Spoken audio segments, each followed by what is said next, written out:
was incarcerated for 7 years for armed robbery and carjacking. I was 17 years inside of prison. I was charged with second-degree murder.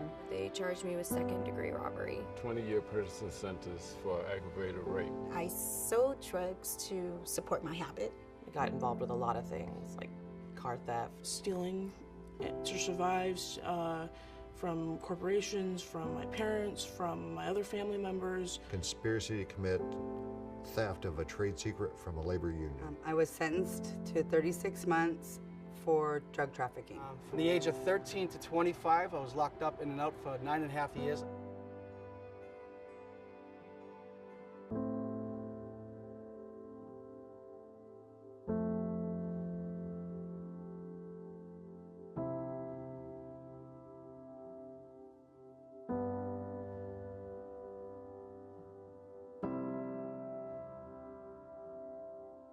From the age of 13 to 25, I was locked up in and out for 9.5 years. I battled with addictions from marijuana to eventually mainlining cocaine and chasing a fierce cocaine addiction.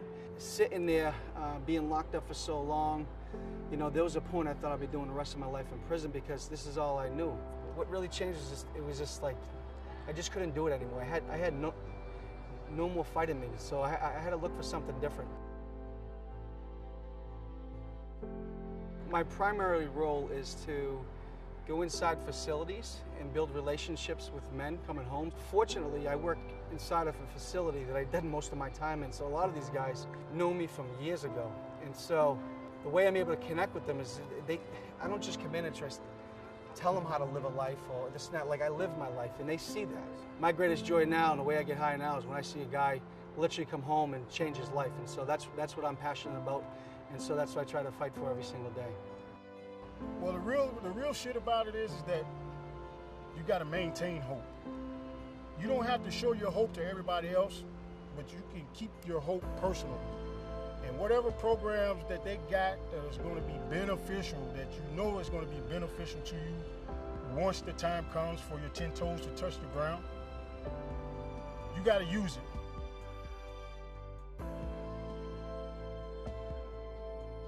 Having the support of my family was the #1 key.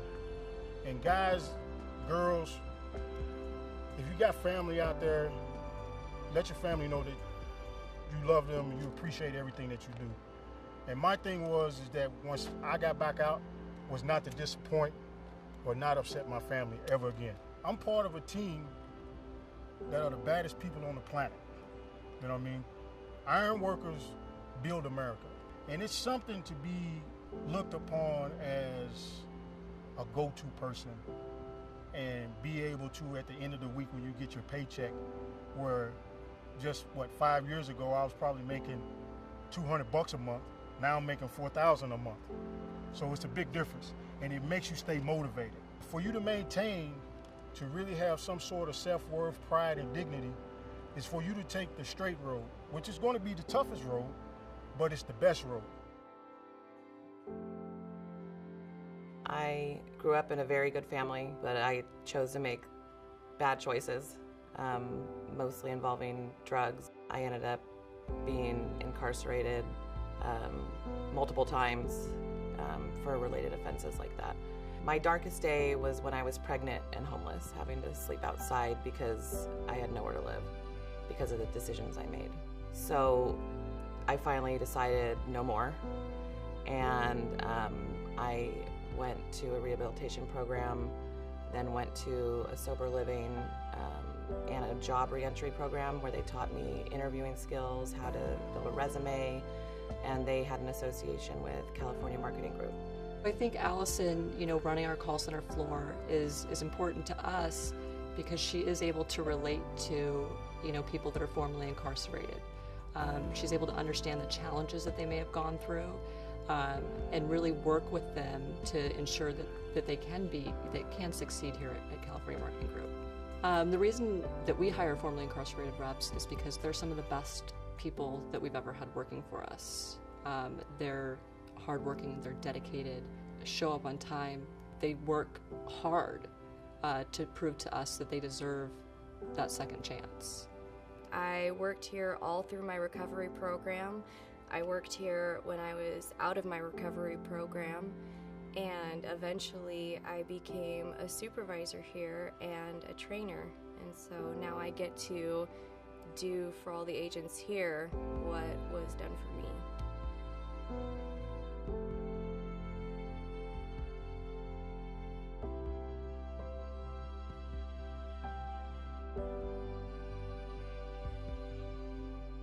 So while I was incarcerated, I thought that everything was okay, that I was gonna get out, I was, gonna be right back into my daughter's life again, that I was, gonna be able to just basically have my old life right back again. And it wasn't that way at all. I went into a program and I was there for 4.5 months inpatient and then 6 months outpatient, and then I graduated that program. Applying for jobs wasn't the scary part. What was scary was actually getting the job and knowing that I had to become responsible when I had been so unmanageable and so unresponsible for so long. It was really, really scary. So having a job is really important, and it's one of the biggest reasons, besides being clean, why I get to see my daughter, because it shows stability. It shows that I am able to be a productive member of society. I'm trusted today. They don't look at me like an addict. They look at me like Ariel. I actually just hired a gentleman that did 12 years, and the last few years of his sentence, he was in the kitchen.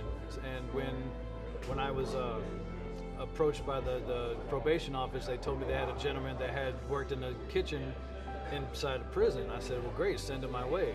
They recommended him, and he has kitchen experience, absolutely. So he came in, told me, he pointed to his shoes and said, I'm gonna walk the soles off of these Adidas until I find a job. And he's a 48-year-old guy, so he's not a spring chicken, but there's hope. He works hard. He comes in every day and he's on time, and yeah, I'm glad I hired him.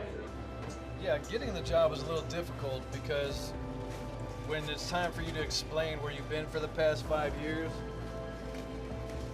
people don't really want to hear that you've been in prison. Well, I got my first job as a dishwasher, and I started noticing what the cooks were doing, and it was really intriguing to me. I wanted to be part of that. So I taught myself how to cook just by watching them. I just worked my way up from the bottom. I spent 2 years in prison, in a cell, thinking about what I was going to do when I came home. Now I'm the head chef and owner of my own restaurant, St. Louis Wing Company. So it's possible to definitely chase your dream and accomplish them. To know that I'm actually a member of society, where I have relationships with the community, the relationships that I've rebuilt with my family is worth the headaches that I go through on a daily basis running a business. Because it's tough, but it's worth it.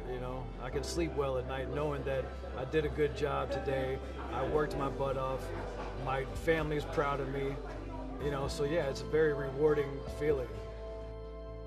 I grew up in east side streets of Baltimore, and it was pretty rough for me because my mother, she was getting high and my father was in and out of prison. So it led me to be a follower amongst my peers, be a product of my environment. It led me to living a life of crime.